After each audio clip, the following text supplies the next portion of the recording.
स्वागत है आपका एक नई वीडियो में। आज के इस वीडियो में आपको बताने वाला हूँ एक नई वैकेंसी नोटिफिकेशन के बारे में।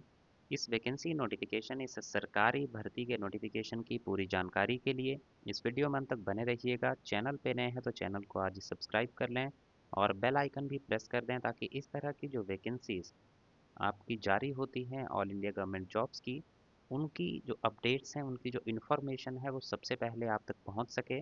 साथ ही साथ मैं अपने टेलीग्राम चैनल और व्हाट्सएप चैनल दोनों पे जो छोटी से छोटी अपडेट होती है उसका नोटिफिकेशन भी शेयर करता हूँ। और एक फास्ट इन्फॉर्मेशन अगर आप पाना चाहते हैं सभी गवर्नमेंट जॉब वैकेंसीज की, तो आज ही हमें टेलीग्राम और व्हाट्सएप पे भी ज्वाइन कर लें, जिसका लिंक इसी वीडियो के डिस्क्रिप्शन में आपको मिल जाएगा। अब शुरुआत करते हैं आज के इस नोटिफिकेशन की। तो ये नोटिफिकेशन आप देख पा रहे होंगे सीबीएसई की तरफ से जारी किया गया है, यानी कि central board of secondary education की तरफ से ये नोटिफिकेशन जारी किया गया है। ये सभी जानते होंगे सीबीएसई जो एक ऑर्गेनाइजेशन है भारत सरकार के शिक्षा मंत्रालय के अंतर्गत काम करती है, एक रेप्यूटेड ऑर्गेनाइजेशन है।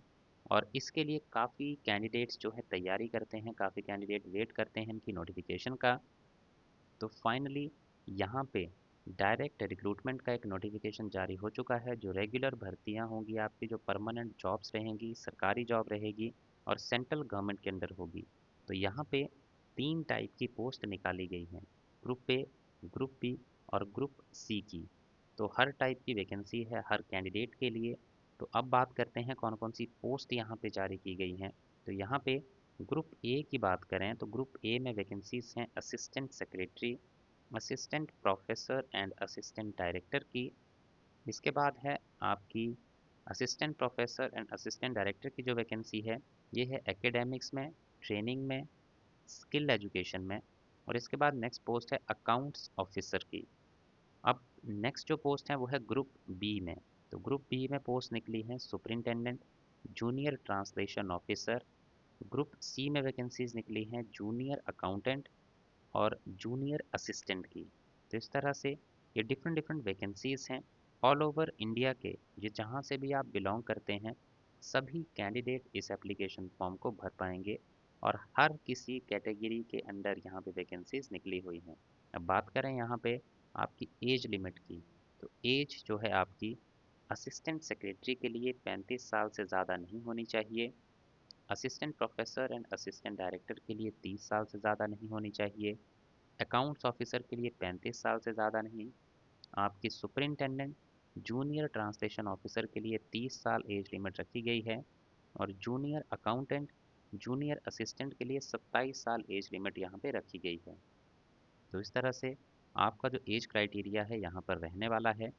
अब बात करें इम्पॉर्टेंट डेट्स की, तो आपके एप्लीकेशन फॉर्म भरना शुरू हो चुके हैं 2 दिसंबर 2025 से और लास्ट डेट है एप्लीकेशन फॉर्म को भरने की, जमा करने की 22 दिसंबर 2025।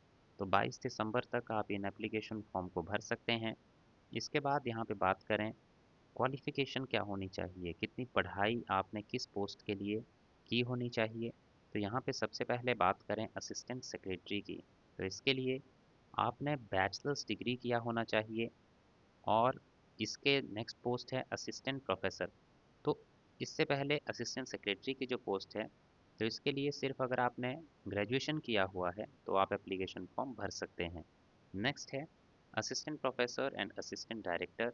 इसके लिए पोस्ट ग्रेजुएशन आपने किया होना चाहिए जिस डिसिप्लिन में, अ, ऐसा नहीं है कि पर्टिकुलर कोई डिसिप्लिन में पोस्ट ग्रेजुएशन किया होना चाहिए।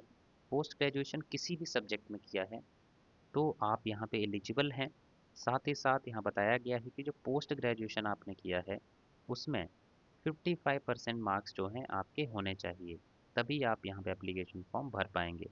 तो ये क्वालिफिकेशन रहेगी इस पोस्ट के लिए। इसके बाद है अकाउंट्स ऑफिसर की पोस्ट। इसके लिए अगर आपने ग्रेजुएशन किया है इकोनॉमिक्स के साथ या फिर कॉमर्स या फिर अकाउंट्स या फिर फाइनेंस या फिर बिजनेस स्टडीज़ या फिर कॉस्ट अकाउंटिंग, ये जो मैंने सब्जेक्ट बताए इनको आपने एज वन ऑफ सब्जेक्ट अगर ग्रेजुएशन के दौरान पढ़ा है तो आप एप्लीकेशन फॉर्म भर सकते हैं। या फिर किसी ने बैचलर्स डिग्री किया हुआ है किसी भी सब्जेक्ट में और एस या फिर JAOC एग्ज़ामिनेशन जो अकाउंट्स और ऑडिट सर्विसेज डिपार्टमेंट के द्वारा कंडक्ट किया जाता है वो पास किया है, तो वो भी यहाँ अप्लाई कर सकते हैं। किसी ने पोस्ट ग्रेजुएशन किया हुआ है, जो मैंने पहले सब्जेक्ट बताए थे उनमें से किसी एक सब्जेक्ट में सॉरी पोस्ट ग्रेजुएशन किया हुआ है, जो सब्जेक्ट मैंने ग्रेजुएशन के टाइम पे बताए थे उन सब्जेक्ट्स में से किसी एक सब्जेक्ट को एज सब्जेक्ट आपने पोस्ट ग्रेजुएशन में भी अगर किसी ने पढ़ा है तो भी वो एलिजिबल है। किसी ने अगर एमबीए फाइनेंस किया है, सीए किया है या फिर आईसीडब्ल्यूए किया है, वो भी इस पोस्ट के लिए एलिजिबल है, वो भी फॉर्म भर सकता है। देन इसके बाद पोस्ट है सुपरिंटेंडेंट की। तो एक तो आपने बैचलर्स डिग्री किया हो, दूसरा आपको वर्किंग नॉलेज हो कंप्यूटर एप्लीकेशंस का, तो वो इस एप्लीकेशन फॉर्म को भर सकते हैं। साथ ही साथ आपको टाइपिंग भी आनी चाहिए।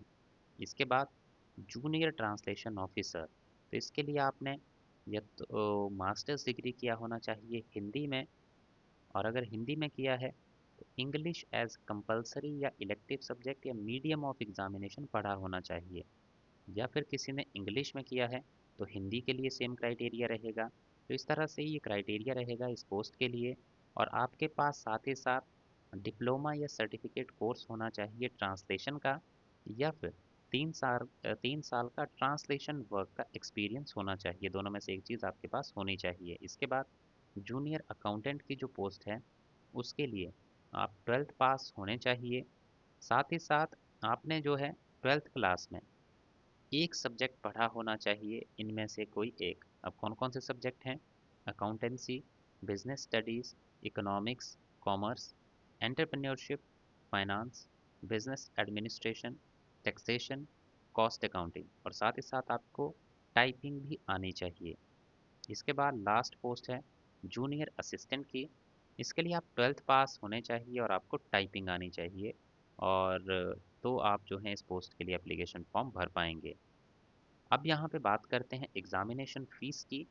तो जो अनरिजर्व्ड कैंडिडेट हैं उनके लिए ग्रुप ए की पोस्ट रहेगी 1750, ग्रुप बी की रहेगी 1050, ग्रुप सी की रहेगी 1050। बाकी जो रिजर्व्ड कैटेगरी से आते हैं उनके लिए 250 रुपये, चाहे किसी के लिए भी अप्लाई कर रहे हों 250 रुपये एप्लीकेशन फ़ीस यहाँ पे आपको देनी होंगी। और अगर कोई सीबीएसई बोर्ड का रेगुलर एम्प्लॉय भी यहाँ अप्लाई कर रहा है तो उसके लिए कोई एप्लीकेशन फ़ीस नहीं दी जाएगी।